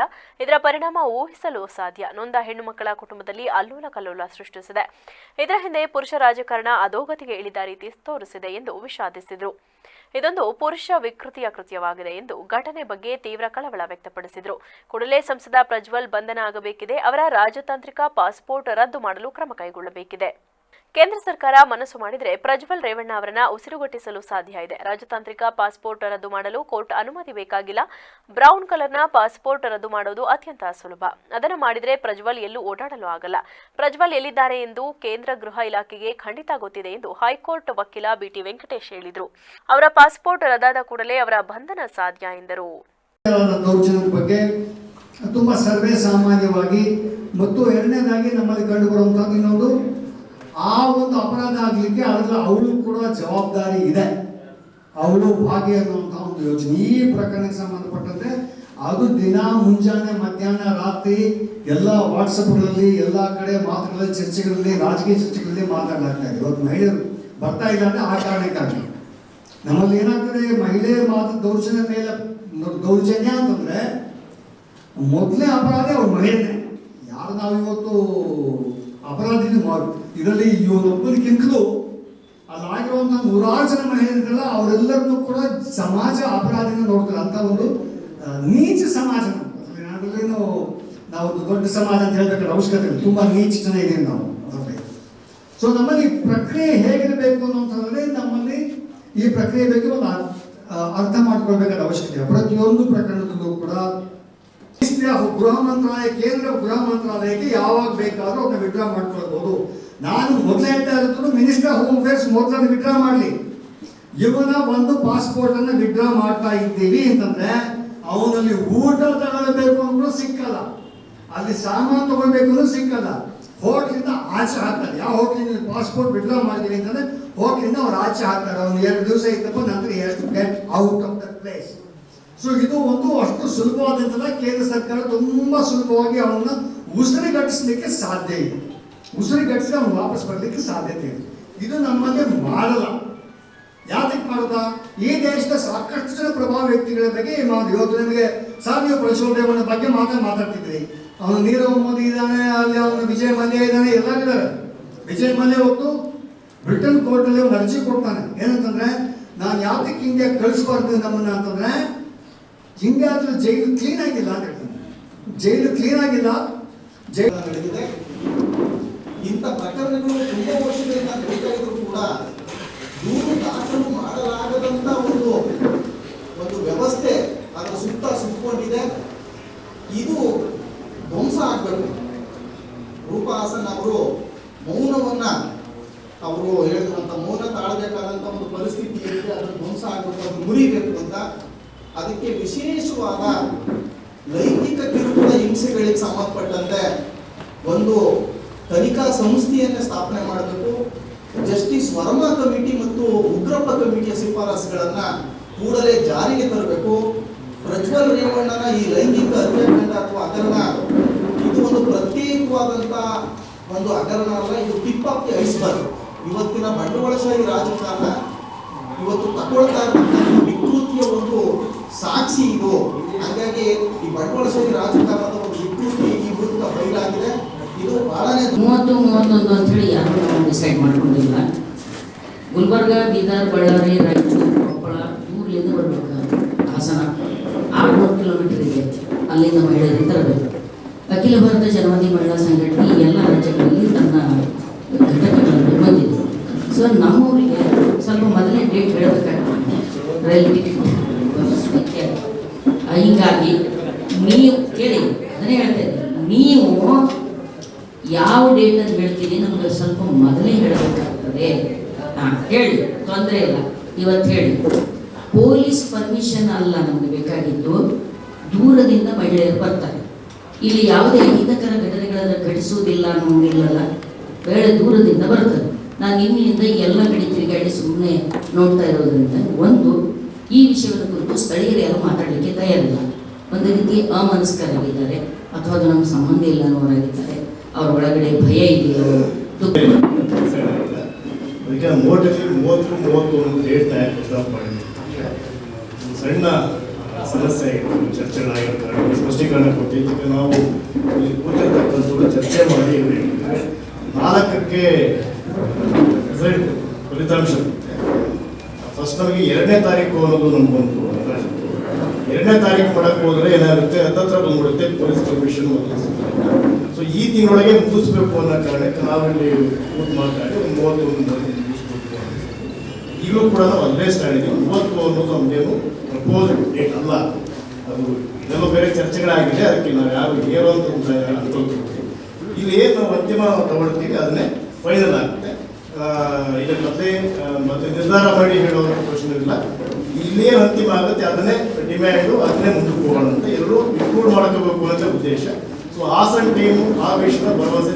ಕೆಪಿಆರ್ಎಸ್ ಮುಖಂಡ ಯಶವಂತ್ ಮಾತನಾಡಿ, ಪ್ರಜ್ವಲ್ ರೇವಣ್ಣ ಪ್ರಕರಣದಲ್ಲಿ ದೇವೇಗೌಡರ ಮೇಲೆ ಸಿಂಪತಿ ಬರುತ್ತಿದೆ. ಈ ವಯಸ್ಸಿನಲ್ಲಿ ಇಂತಹ ಪರಿಸ್ಥಿತಿ ಎದುರಿಸಬೇಕಾಯ್ತಲ್ಲ ಎನ್ನುವ ಮಾತಿದೆ. ದೇವೇಗೌಡರು ಅನುಕಂಪಕ್ಕೆ ಅರ್ಹ ಆಗಬೇಕಾದರೆ ಕೇಂದ್ರಕ್ಕೆ ಪತ್ರ ಬರೆದು ಪ್ರಜ್ವಲ್ ರೇವಣ್ಣ ಅವರ ರಾಜತಾಂತ್ರಿಕ ಪಾಸ್ಪೋರ್ಟ್ ರದ್ದುಪಡಿಸಲಿ ಎಂದರು. ಬೇಲೂರು ಪಟ್ಟಣದ ಪೇಟೆ ಕನಿಕಾ ಪರಮೇಶ್ವರಿ ದೇವಸ್ಥಾನದಲ್ಲಿ ಶ್ರೀ ವಾಸವಿ ಜಯಂತಿ ಅಂಗವಾಗಿ ಇಂದು ಮುಂಜಾನೆಯಿಂದಲೇ ಆರ್ಯವೈಶ್ಯ ಮಂಡಳಿ, ವಾಸವಿ ವನಿತಾ ಸಂಘ ಹಾಗೂ ವಾಸವಿ ಯುವಜನ ವೇದಿಕೆ ವತಿಯಿಂದ ವಿಶೇಷ ಪೂಜಾ ವಿಧಿವಿಧಾನಗಳನ್ನು ನೆರವೇರಿಸಿದರು. ಈ ಸಂದರ್ಭದಲ್ಲಿ ಆರ್ಯವೈಶ್ಯ ಮಂಡಳಿಯ ಅಧ್ಯಕ್ಷ ಗೋವಿಂದರಾಜ್ ಮಾತನಾಡಿ, ಕುಲದೇವತೆಯ ಶ್ರೀ ವಾಸವಿ ಜಯಂತಿಯ ಹಬ್ಬವನ್ನು ಸಮಸ್ತ ಕುಲ ಬಾಂಧವರೆಲ್ಲ ಸೇರಿ ಹಲವು ವರ್ಷಗಳಿಂದ ವಿಶೇಷವಾಗಿ ಭಕ್ತಿಪೂರ್ವಕವಾಗಿ ನೆರವೇರಿಸಿಕೊಂಡು ಬರಲಾಗುತ್ತಿದೆ. ಅದೇ ರೀತಿ ಲೋಕ ಕಲ್ಯಾಣಕ್ಕಾಗಿ ಹಾಗೂ ಕನಿಕಾ ಪರಮೇಶ್ವರಿ ದೇವಿಯವರಿಗೆ ವಿಶೇಷ ಪೂಜಾ ಕೈಕರ್ಯಗಳನ್ನು ನೆರವೇರಿಸಲಾಗುತ್ತದೆ. ಇದರಿಂದ ದೇಶದಾದ್ಯಂತ ಉತ್ತಮ ಕಾರ್ಯಸಿದ್ಧಿ, ಮಳೆ ಬೆಳೆ ಆಗುವ ಮೂಲಕ ಎಲ್ಲ ಜನಾಂಗದ ಬದುಕು ಹಸನಾಗಲಿ ಎಂದು ಹಾರೈಸಿದರು. ಈ ಒಂದು ವಾಸವಿ ಜಯಂತಿ ಹಬ್ಬವನ್ನು ನಮ್ಮ ಬೇಲೂರಿನ ಕುಲ ಬಾಂಧವರೆಲ್ಲ ಸೇರಿ ಒಂದು ಮಡಿ ಉತ್ಸವ ಅಂತ ಹೇಳಿ ಬೆಳಿಗ್ಗೆ ಹೊತ್ತು ಮಾಡ್ತೇವೆ. ಈ ಒಂದು ಉತ್ಸವವನ್ನು ರಾಜ್ಯಾದ್ಯಂತ ಎಲ್ಲ ಕುಲ ಬಾಂಧವರು ಈ ಒಂದು ದಿನ ಅತ್ಯಂತ ಯಶಸ್ವಿಯಾಗಿ ಭಕ್ತಿಪೂರ್ವಕವಾಗಿ ನೆರವೇರಿಸ್ತಾರೆ. ಈ ಒಂದು ಉತ್ಸವವನ್ನು ಮಾಡೋ ಉದ್ದೇಶ ಏನಂತಂದರೆ, ನಾಡಿನ ಕಲ್ಯಾಣಕ್ಕಾಗಿ, ಜನಾಂಗದ ಉದ್ಧಾರಕ್ಕಾಗಿ ಈ ಒಂದು ಉತ್ಸವವನ್ನು ಮಾಡಿ ಅತ್ಯಂತ ಭಕ್ತಿಪೂರ್ವಕವಾಗಿ ಈ ಒಂದು ಉತ್ಸವವನ್ನು ಮಾಡಿ. ವಾಸವಿ ವನಿತಾ ಸಂಘದ ಅಧ್ಯಕ್ಷೆ ಪ್ರತಿಮಾ ರಘುನಂದನ್ ಮಾತನಾಡಿ, ಶ್ರೀ ವಾಸವಿ ಜಯಂತಿ ಹಬ್ಬದ ಪ್ರಯುಕ್ತ ಹಲವಾರು ವರ್ಷಗಳಿಂದ ಪೇಟೆ ಕನಿಕಾ ಪರಮೇಶ್ವರಿ ದೇವಸ್ಥಾನದಲ್ಲಿ ಆರ್ಯವೈಶ್ಯ ಮಂಡಳಿಯ ಎಲ್ಲಾ ಕುಟುಂಬದವರು ಸೇರಿ ಜಗತ್ತಿನ ಕಲ್ಯಾಣಕ್ಕಾಗಿ ಮತ್ತು ಜನಾಂಗದ ಉದ್ಧಾರಕ್ಕಾಗಿ 3 ದಿನಗಳ ವಿಶೇಷ ಪೂಜೆಯನ್ನು ಮಾಡಲಾಗುತ್ತದೆ. ಇದರಿಂದ ನಾಡಿನ ಎಲ್ಲಾ ಜನಾಂಗಕ್ಕೂ ತಾಯಿ ಕನಿಕಾ ಪರಮೇಶ್ವರಿಯವರ ಆಶೀರ್ವಾದ ಫಲಿಸಿ ಉತ್ತಮ ಸಂದೇಶ ರವಾನೆಯಾಗಲಿ ಎಂದರು. ವಾಸವಿ ಜಯಂತಿ ಪ್ರಯುಕ್ತ ನಾವು ಇವತ್ತು ಮಡಿ ಉತ್ಸವ ಅಂತ ಉತ್ಸವ ಮಾಡ್ತಾ ಇದ್ದೀವಿ. ಇವತ್ತು ದಿನ ಪೂರ್ತಿ ಪ್ರೋಗ್ರಾಮ್ ಇರುತ್ತೆ ನಮ್ಮ ದೇವಸ್ಥಾನದಲ್ಲಿ. ವಾಸವಿ ಮಡಿ ಉತ್ಸವ ಮುಗಿದ ಮೇಲೆ ಗೋಪೂಜೆ ನಂತರ ವಾಸವಿ ವ್ರತ, ಹೋಮ, ಮಧ್ಯಾಹ್ನ ಮಂಗಳಾರತಿ, ವಾಸವಿ ಜಯಂತಿ ಪ್ರಯುಕ್ತ ದಿನ ಪೂರ್ತಿ ಕಾರ್ಯಕ್ರಮಗಳನ್ನು ಅಳವಡಿಸಿಕೊಂಡಿದ್ದೀವಿ ನಮ್ಮ ದೇವಸ್ಥಾನದಲ್ಲಿ. ಅದಕ್ಕಾಗಿ ಲೋಕ ಕಲ್ಯಾಣಾರ್ಥವಾಗಿ ಮತ್ತು ನಮ್ಮ ಜನಾಂಗದ ಉದ್ಧಾರಕ್ಕಾಗಿ. ಈ ಸಂದರ್ಭದಲ್ಲಿ ಕೋಟೆ ವಾಸವಿ ದೇವಾಲಯದ ಪ್ರಧಾನ ಅರ್ಚಕ ಪ್ರಶಾಂತ್, ಆರ್ಯವೈಶ್ಯ ಮಂಡಳಿಯ ಉಪಾಧ್ಯಕ್ಷ ಬಿಎಂ ಸುರೇಶ್, ಕಾರ್ಯದರ್ಶಿ ಮಂಜುನಾಥ್, ವಾಸವಿ ವನಿತಾ ಸಂಘದ ಉಪಾಧ್ಯಕ್ಷ ಲಕ್ಷ್ಮೀ ನಾಗೇಶ್, ಕಾರ್ಯದರ್ಶಿ ರೇಖಾ ಗಿರೀಶ್ ಸೇರಿದಂತೆ ಇತರರು ಹಾಜರಿದ್ದರು. ಇಂದು ಸುರಿದ ಧಾರಾಕಾರ ಮಳೆಗೆ ಚನ್ನರಾಯಪಟ್ಟಣ ಮತ್ತು ಅರಸೀಕೆರೆಯ ಮಧ್ಯ ಮಾರ್ಗದ ಮುದುಡಿ ಗ್ರಾಮದ ಸಮೀಪ ಭಾರೀ ಗಾತ್ರದ ಆಲದ ಮರವೊಂದು ರಸ್ತೆಯ ಮಧ್ಯ ಮಾರ್ಗದಲ್ಲಿ ಬಿದ್ದು ವಾಹನ ಸಂಚಾರಕ್ಕೆ ಬಹಳಷ್ಟು ತೊಂದರೆಯನ್ನು ಉಂಟುಮಾಡಿತು. ಈ ಘಟನೆಯಿಂದಾಗಿ ಸುಮಾರು 2 ಕಿಲೋಮೀಟರ್ಗಿಂತಲೂ ಅಧಿಕ ವಾಹನಗಳು 2 ಗಂಟೆಗಳ ಕಾಲ ಸರದಿ ಸಾಲಿನಲ್ಲಿ ನಿಂತು ಸಂಕಟ ಎದುರಿಸುವ ಪರಿಸ್ಥಿತಿ ನಿರ್ಮಾಣವಾಯಿತು. ಸಂಬಂಧಪಟ್ಟ ಇಲಾಖೆಗೆ ಮಾಹಿತಿಯನ್ನ ತಿಳಿಸಿದರೂ ಸಹ ಯಾವುದೇ ರೀತಿಯ ಪ್ರಯೋಜನವಾಗಲಿಲ್ಲ. ನಂತರ ತುರ್ತು ಸೇವೆ ನಿಗಮಕ್ಕೆ ವಾಹನ ಸವಾರರು ದೂರವಾಣಿ ಮೂಲಕ ಕರೆ ಮಾಡಿ ವಿಚಾರ ತಿಳಿಸಿದ ನಂತರ ಸ್ಥಳಕ್ಕೆ ಜೆಸಿಬಿಯನ್ನ ಕರೆತಂದು ರಸ್ತೆಗೆ ಬಿದ್ದಂತಹ ಆಲದ ಮರವನ್ನ ಪಕ್ಕಕ್ಕೆ ಸರಿಸಿ ವಾಹನ ಸಂಚಾರಕ್ಕೆ ಅನುವು ಮಾಡಿಕೊಡಲಾಯಿತು. ವರದಿ C V Lohith, BBC news, Channarayapatna.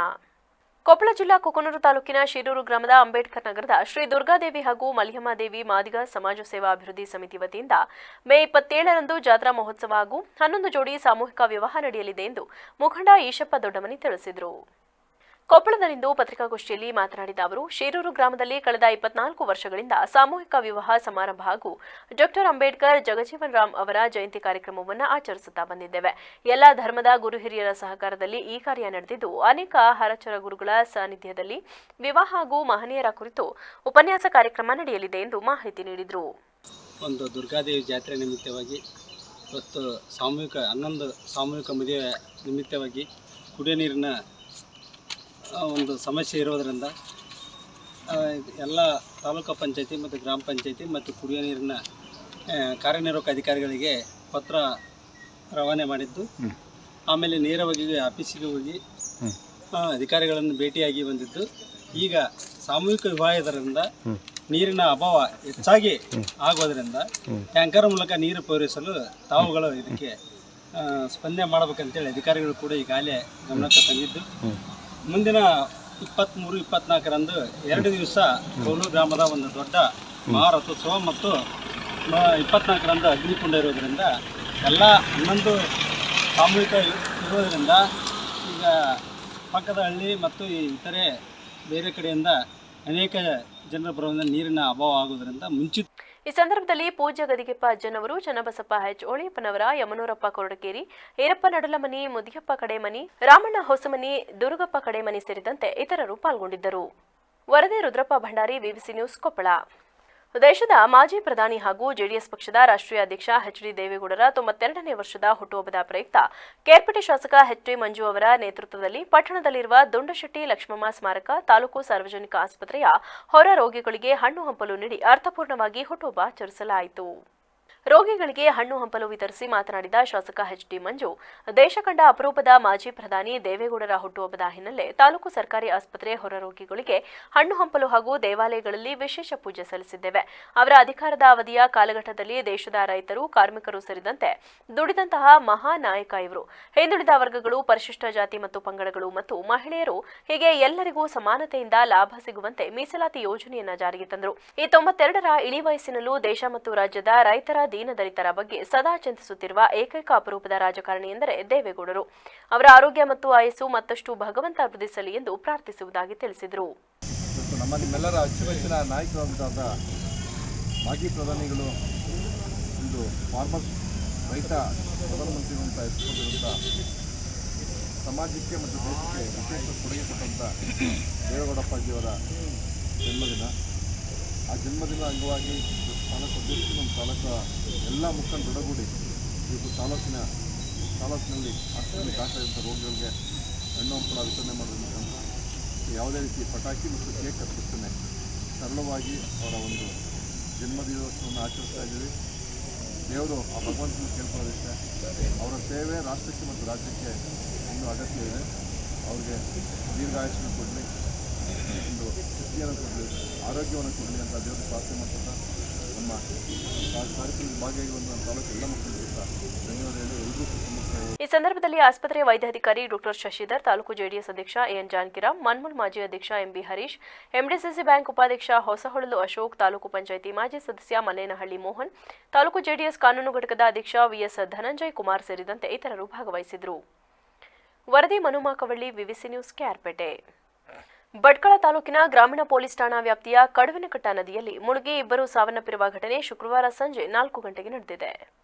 ಮೃತರನ್ನ ಪುರಸಭೆಯ ಕಾರು ಚಾಲಕ ಶಂಕರ್ ನಾಯಕ್ ಅವರ ಪತ್ನಿ ಪಾರ್ವತಿ ನಾಯಕ್ ಹಾಗೂ ಸರ್ಕಾರಿ ಐಟಿಐ ಕಾಲೇಜಿನಲ್ಲಿ ಮೊದಲ ವರ್ಷದಲ್ಲಿ ವ್ಯಾಸಂಗ ಮಾಡುತ್ತಿರುವ ಸೂರಜ್ ಪಾಂಡುರಂಗ ನಾಯಕ್ ಎಂದು ಗುರುತಿಸಲಾಗಿದೆ. 5-6 ಮಂದಿ ಸ್ನೇಹಿತರು ಬಿಸಿಲಿನ ತಾಪವನ್ನು ತಣಿಸಲು ಕಡವಿನಕಟ್ಟೆ ನದಿಯ ಹಿನ್ನೀರಿನಲ್ಲಿ ಈಜಲು ತೆರಳಿದ್ದ ವೇಳೆ ಸೂರಜ್ ನೀರಿನ ಸೆಳೆತಕ್ಕೆ ಒಳಗಾಗಿ ಮುಳುಗುತ್ತಿರುವುದನ್ನು ಗಮನಿಸಿದ ಪಾರ್ವತಿ ನಾಯಕ್ ಸೂರಜ್ನನ್ನು ರಕ್ಷಿಸಲು ಹೋಗಿ ಅವರು ನೀರಿನಲ್ಲಿ ಮುಳುಗಿ ಸಾವನ್ನಪ್ಪಿದ್ದಾರೆ. ಸುದ್ದಿ ತಿಳಿಯುತ್ತಿದ್ದಂತೆ 100 ಮಂದಿ ಸರ್ಕಾರಿ ಆಸ್ಪತ್ರೆಯ ಶವಾಗಾರದ ಮುಂದೆ ಜಮಾಯಿಸಿದ್ದು ಮೃತ ಕುಟುಂಬದ ಸದಸ್ಯರ ಆಕ್ರಂದನ ಮುಗಿಲುಮುಟ್ಟಿದೆ. ಘಟನೆ ಕುರಿತಂತೆ ಗ್ರಾಮೀಣ ಪೊಲೀಸ್ ಠಾಣೆಯಲ್ಲಿ ಪ್ರಕರಣ ದಾಖಲಾಗಿದೆ. ವರದಿ ಲೋಕೇಶ್ ನಾಯಕ್, ವಿವಿಸಿ ನ್ಯೂಸ್, ಭಟ್ಕಳ. ಸಮಾಜ ಸೇವಕ ಆರ್ಟಿಒ ಮಲ್ಲಿಕಾರ್ಜುನ್ ಅಭಿಮಾನಿಗಳಿಂದ ಹಲವು ಸಮಾಜಮುಖಿ ಕಾರ್ಯಕ್ರಮ ಹಾಗೂ ಪ್ರತಿಭಾವಂತ ಮಕ್ಕಳಿಗೆ ಪ್ರತಿಭಾ ಪುರಸ್ಕಾರ ಹಾಗೂ ಪೌರಾಣಿಕ ನಾಟಕಗಳ ಮೂಲಕ ಅರ್ಥಪೂರ್ಣ ಹುಟ್ಟುಹಬ್ಬ ಆಚರಣೆ ಮಾಡಲಾಗುತ್ತಿದೆ ಎಂದು ಮಾಜಿ ಪುರಸಭಾ ಸದಸ್ಯ ಕೆಆರ್ ನೀಲಕಂಠ ತಿಳಿಸಿದರು. ನಾಟಕದ ಪೋಸ್ಟರ್ಗಳನ್ನು ಬಿಡುಗಡೆ ಮಾಡಿ ಮಾತನಾಡಿದ ಅವರು, ಇದೇ ತಿಂಗಳು 20ನೇ ತಾರೀಕು ಸೋಮವಾರ ಸಮಾಜ ಸೇವಕ ಆರ್ಟಿಒ ರಾಜ್ಯಾಧ್ಯಕ್ಷರಾದ ಮಲ್ಲಿಕಾರ್ಜುನ್ ಹುಟ್ಟುಹಬ್ಬದ ಅಂಗವಾಗಿ ತಾಲೂಕಿನ ಎಸ್ಎಸ್ಎಲ್ಸಿ ಹಾಗೂ ಪಿಯುಸಿ ಪರೀಕ್ಷೆಯಲ್ಲಿ ಅತ್ಯಧಿಕ ಅಂಕಗಳನ್ನು ಪಡೆದ ವಿದ್ಯಾರ್ಥಿಗಳಿಗೆ ಪ್ರತಿಭಾ ಪುರಸ್ಕಾರ ಕಾರ್ಯಕ್ರಮ, ಪಟ್ಟಣದಲ್ಲಿರುವ ದುಂಡಶೆಟ್ಟಿ ಲಕ್ಷ್ಮಮ್ಮ ಸ್ಮಾರಕ ಸಾರ್ವಜನಿಕ ಆಸ್ಪತ್ರೆಯ ಒಳಹೊರ ರೋಗಿಗಳಿಗೆ ಹಣ್ಣು ಹಂಪಲು ವಿತರಣೆ ಕಾರ್ಯಕ್ರಮ ಜೊತೆಗೆ ಸಸಿಗಳನ್ನು ನೆಟ್ಟು ನೀರುಣಿಸುವ ಕಾರ್ಯಕ್ರಮಗಳನ್ನು ಹಮ್ಮಿಕೊಳ್ಳಲಾಗಿದ್ದು, ರಾತ್ರಿ 8 ಗಂಟೆಗೆ ಸರಿಯಾಗಿ ನುರಿತ ಕಲಾವಿದರಿಂದ ಅಭಿಮನ್ಯು ವಿವಾಹ ಅಥವಾ ಭೀಮ ದುರ್ಯೋಧನರ ಗದಾಯುದ್ಧ ಎಂಬ ಪೌರಾಣಿಕ ನಾಟಕವನ್ನು ಆಯೋಜಿಸಲಾಗಿದೆ. ಆದ್ದರಿಂದ ಕಲಾಭಿಮಾನಿಗಳು ಆಗಮಿಸಿ ಕಲಾವಿದರಿಗೆ ಪ್ರೋತ್ಸಾಹ ನೀಡುವಂತೆ ಮನವಿ ಮಾಡಿದರು. ಅಧ್ಯಕ್ಷರಾಗಿರುವಂತಹ ಮಲ್ಲಿಕಾರ್ಜುನ್ ಅವರ ಹುಟ್ಟುಹಬ್ಬದ ಅಂಗವಾಗಿ ಕೃಷ್ಣರಾಜಪೇಟೆ ಪಟ್ಟಣದ ಡಾಕ್ಟರ್ ರಾಜ್ಕುಮಾರ್ ಕಲಾ ಸಂಘದ ವತಿಯಿಂದ ಏನು ನಾವು ಅಭಿಮನ್ಯು ವಿವಾಹ ಅಥವಾ ಭೀಮ ದುರ್ಯೋಧನರ ಗದಾಯುದ್ಧ ಎಂಬ ಪೌರಾಣಿಕ ನಾಟಕವನ್ನು ಆಯೋಜನೆ ಮಾಡಿದ್ದೇವೆ. ಈ ನಾಟಕ ಭವ್ಯವಾದ ರಂಗ ಸಜ್ಜಿಕೆನಲ್ಲಿ ನಡೀತಾ ಇದೆ. ಯಾವುದೇ ರೀತಿಯ ಮಳೆ ಬಂದರೂ ಕೂಡ ಯಾವುದೇ ವಿಘ್ನ ಆಗದೇ ಇರೋ ರೀತಿಯಲ್ಲಿ ಜರ್ಮನ್ ಟೆಂಟ್ನ ಅಳವಡಿಸಿ ಮಳೆ ಬಂದರೂ ಕೂಡ ನಾಟಕ ನಿಲ್ಲೋದಿಲ್ಲ. ಕಲಾಭಿಮಾನಿಗಳಿಗೆ ಪ್ರೇಕ್ಷಕರಿಗೆ ಕೂತ್ಕೊಳ್ಳೋದಕ್ಕೆ ಆಸನದ ವ್ಯವಸ್ಥೆ, ಟೀ ವ್ಯವಸ್ಥೆ ಮತ್ತೆ ಒಂದು KR ಪೇಟೆ ತಾಲೂಕಿನ ಇತಿಹಾಸದಲ್ಲಿ ದಾಖಲಾಗುವ ರೀತಿಯಲ್ಲಿ ಒಂದು ಕಾರ್ಯಕ್ರಮವನ್ನು ರೂಪಿಸಿದ್ದೇವೆ. ಬರುವಂತ ಎಲ್ಲ ಅಭಿಮಾನಿಗಳಿಗೆ ಉಪಹಾರದ ವ್ಯವಸ್ಥೆಯನ್ನ ಕೂಡ ಆಯೋಜನೆ ಮಾಡಿದ್ದೇವೆ. ದಯಮಾಡಿ ಇವತ್ತು ರಂಗಭೂಮಿ, ರಂಗ ಚಟುವಟಿಕೆಗಳು, ರಂಗ ಕಲೆಗಳು ನಶಿಸ್ತಾ ಇದ್ದಾವೆ. ದಯಮಾಡಿ ನೀವೆಲ್ಲರೂ ಕೂಡ ಬಂದು ಈ ಒಂದು ಅಭಿಮನ್ಯು ವಿವಾಹ ಅಥವಾ ಪತ್ರಿಕಾಗೋಷ್ಠಿಯಲ್ಲಿ ಆರ್ಟಿಒ ರಾಜ್ಯಾಧ್ಯಕ್ಷರಾದ ಮಲ್ಲಿಕಾರ್ಜುನ್, ಡಾಕ್ಟರ್ ರಾಜ್ಕುಮಾರ್ ಕಲಾ ಸಂಘದ ತಾಲೂಕು ಅಧ್ಯಕ್ಷ ದೇವರಾಜು, ಆರೋಗ್ಯ ಇಲಾಖೆಯ ನಿವೃತ್ತ ನೌಕರ ಚಂದ್ರೇಗೌಡ, ಅಶೋಕ್, ರಾಮಲಿಂಗು ಸೇರಿದಂತೆ ಇತರರು ಹಾಜರಿದ್ದರು. ಕೊಪ್ಪಳ ತಾಲೂಕು ಕವಲೂರು ಗ್ರಾಮದಲ್ಲಿ ಬೇಸಿಗೆ ಕಾಲದಲ್ಲಿ ಕುಡಿಯುವ ನೀರಿನ ಅಭಾವ ಎದುರಾಗಿದ್ದು, ಜಿಲ್ಲಾಡಳಿತ ಕೂಡಲೇ ಸ್ಪಂದಿಸಬೇಕೆಂದು ಗ್ರಾಮಸ್ಥರು ಮನವಿ ಮಾಡಿದ್ದಾರೆ. ಈ ಕುರಿತು ಗ್ರಾಮ ಪಂಚಾಯತ್ ಮಾಜಿ ಅಧ್ಯಕ್ಷ ವೀರಣ್ಣ ಆಸ್ತಿನ್ ಅವರು ಮಾತನಾಡಿ, ಮೇ 19ರಿಂದ 23ರವರೆಗೆ ವಿವಿಧ ಧಾರ್ಮಿಕ ಕಾರ್ಯಕ್ರಮ ಹಾಗೂ 23ರಂದು ಗುರುವಾರ 11 ಜೋಡಿ ಸಾಮೂಹಿಕ ವಿವಾಹವನ್ನ ಕವಲೂರು ಗ್ರಾಮದಲ್ಲಿ ಹಮ್ಮಿಕೊಳ್ಳಲಾಗಿದ್ದು, ಸಾಕಷ್ಟು ಜನರು ಗ್ರಾಮಕ್ಕೆ ಬರುತ್ತಿದ್ದಾರೆ. ಆದರೆ ಗ್ರಾಮದಲ್ಲಿ ಕುಡಿಯುವ ನೀರಿನ ಅಭಾವ ಎದುರಾಗಿದ್ದು, ಸಮಸ್ಯೆ ಆಗದಂತೆ ಮುನ್ನೆಚ್ಚರಿಕೆ ವಹಿಸಿ ಕುಡಿಯುವ ನೀರಿನ ಪರ್ಯಾಯ ವ್ಯವಸ್ಥೆ ಕಲ್ಪಿಸಬೇಕೆಂದು ಕೊಪ್ಪಳ ಜಿಲ್ಲಾಡಳಿತಕ್ಕೆ ಮನವಿ ಮಾಡಿದರು. ಇವತ್ತು ಕೂಲಿ ಕಾರ್ಮಿಕರಿರ್ಬೋದು, ಬಡವರಿರ್ಬೋದು, ಶ್ರೀಮಂತರು, ರಾಜಕಾರಣಿಗಳು, ವ್ಯಾಪಾರಸ್ಥರು, ಇವರೆಲ್ಲರ ಒಂದು ವರದಿಗಾರರ ಒಂದು ಪ್ರೋತ್ಸಾಹದಿಂದ ಇವತ್ತಿಗೆ 24 ವರ್ಷ ತುಂಬಿ 25ನೇ ವರ್ಷ ನಾವು ಪಾದಾರ್ಪಣೆ ಯಶಸ್ವಿಯಾಗಿ ಗೊಳಿಸ್ಬೇಕನ್ನೋ ಒಂದು ಉದ್ದೇಶದಿಂದ ಇವತ್ತಿನ ದಿವಸ ಅದರ ಪ್ರಯುಕ್ತವಾಗಿ ಪೂರ್ವಭಾವಿ ಸಭೆಯನ್ನು ನಮ್ಮ ಪ್ರಥಮವಾಗಿ ಪರಮ ಪೂಜ್ಯ ಮಹಾದೇವ ದೇವರು ಮತ್ತು ನಮ್ಮ ಶಿವಶರಣ ಗರಿಯಪ್ಪಜ್ಜನವರ ಸಾನ್ನಿಧ್ಯ, ದಿವ್ಯ ಸಾನ್ನಿಧ್ಯದ ಒಂದು ಪ್ರಯುಕ್ತವಾಗಿ ಇವತ್ತು ಕೊಪ್ಪಳ ಜಿಲ್ಲೆಯ ಕುಕ್ನೂರು ತಾಲೂಕಿನ ಶಿರೂರು ಗ್ರಾಮದ ದುರ್ಗಾದೇವಿ ಹಾಗೂ ಶ್ರೀ ಮಲಿಯಮ್ಮ ದೇವಿಯ ಜಾತ್ರಾ ಮಹೋತ್ಸವ. ಈ ಸಂದರ್ಭದಲ್ಲಿ ಮಹಂತೇಶ್ ಸಿಂಧೋಗಿಮಠ, ಹೊನ್ನೂರಪ್ಪ ಮುಕ್ಕಣ್ಣನವರ್, ಲಕ್ಷ್ಮಣ್ ದೊಡ್ಡಮನಿ, ಯಂಕಪ್ಪ ಇಟ್ನಾಳ್ ಸೇರಿದಂತೆ ಇತರರು ಹಾಜರಿದ್ದರು. ವರದಿ ರುದ್ರಪ್ಪ ಭಂಡಾರಿ, ವಿವಿಸಿ ನ್ಯೂಸ್, ಕೊಪ್ಪಳ. ಇದೀಗ ಸಂಕ್ಷಿಪ್ತ ಸುದ್ದಿಗಳು. ನಗರದ ವಾಸವಿ ರಸ್ತೆಯಲ್ಲಿರುವ ಶ್ರೀ ಕನಿಕಾ ಪರಮೇಶ್ವರಿ ದೇವಸ್ಥಾನದಲ್ಲಿಂದು ಶ್ರೀ ವಾಸವಿ ಜಯಂತಿ ಪ್ರಯುಕ್ತ ಸಾರ್ವಜನಿಕರಿಗೆ ಅನ್ನ ಸಂತರ್ಪಣೆ ಕಾರ್ಯಕ್ರಮವನ್ನು ಹಮ್ಮಿಕೊಳ್ಳಲಾಗಿತ್ತು. ಕೊನೆಯಲ್ಲಿ ಮತ್ತೊಮ್ಮೆ ಹೆಡ್ಲೈನ್ಸ್. ಜೂನ್ 4ರ ಅನಂತರ ನಾನು ಮಾಧ್ಯಮಗಳ ಮುಂದೆ ಮಾತನಾಡ್ತೀನಿ. ಹುಟ್ಟುಹಬ್ಬದ ದಿನವೂ ದೇವೇಗೌಡರ ನೋವಿನ ಮಾತು. 22 ದಿನಗಳ ಬಳಿಕ ಪ್ರಜ್ವಲ್ ರೇವಣ್ಣ ರಾಸಲೀಲೆ ಕುರಿತು ಮೊದಲ ಪ್ರತಿಕ್ರಿಯೆ.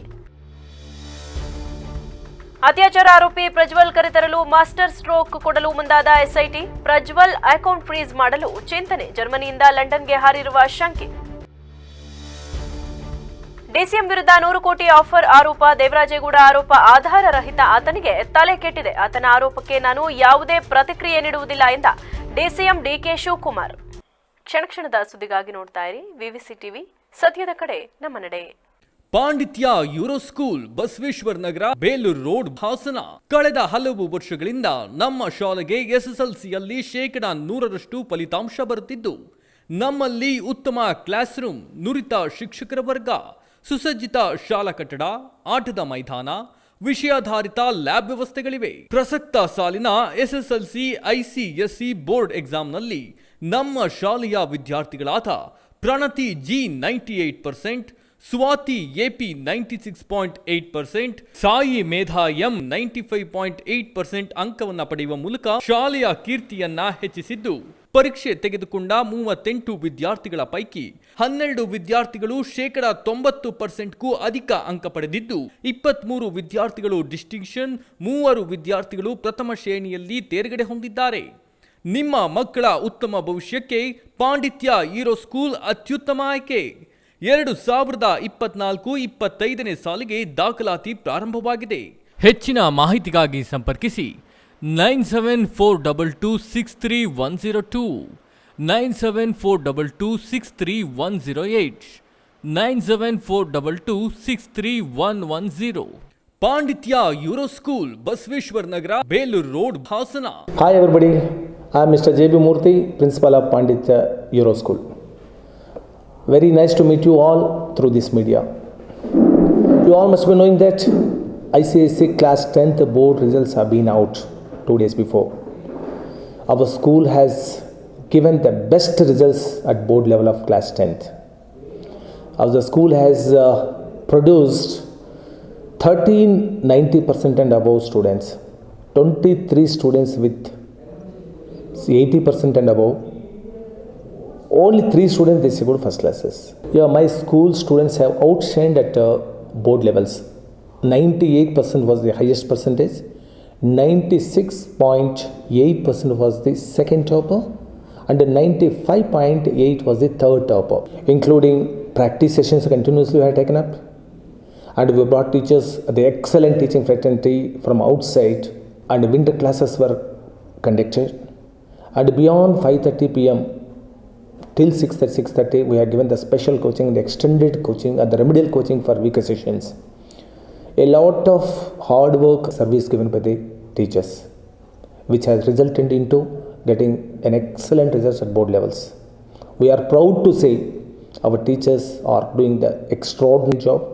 My students are tuning to that interest, coming out with a colorful percentages at board levels. They are outshining at board level results. ನನ್ನ ಹೆಸರು ಗಿರೀಶ್ ಅಂತ, ನಾನು SBIನಲ್ಲಿ ಕೆಲಸ ಮಾಡೋದು. ನನ್ನ ಮಗಳು ಪ್ರಣತಿ ಜಿ ಈ ವರ್ಷ ICSE 10th 98% ತಗೊಂಡು ಪಾಂಡಿತ್ಯ ಯೂರೋ ಸ್ಕೂಲ್ ಟಾಪರ್ ಆಗಿದ್ದಾಳೆ. ಇದ್ರ ಬಗ್ಗೆ ನಮಗೆ ತುಂಬ ಹೆಮ್ಮೆ ಅನಿಸುತ್ತೆ.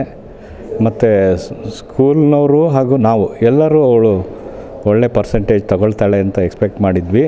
ಆಲ್ಮೋಸ್ಟ್ ನಾವು ನಮ್ಮ ನಿರೀಕ್ಷೆಯಂತೆಯೇ ಅವಳು ಸ್ಕೋರ್ ಮಾಡಿದ್ದಾಳೆ.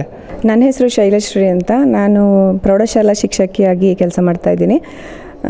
ನಾನು ಪ್ರಣತಿ ಜಿ ಅವರ ತಾಯಿ.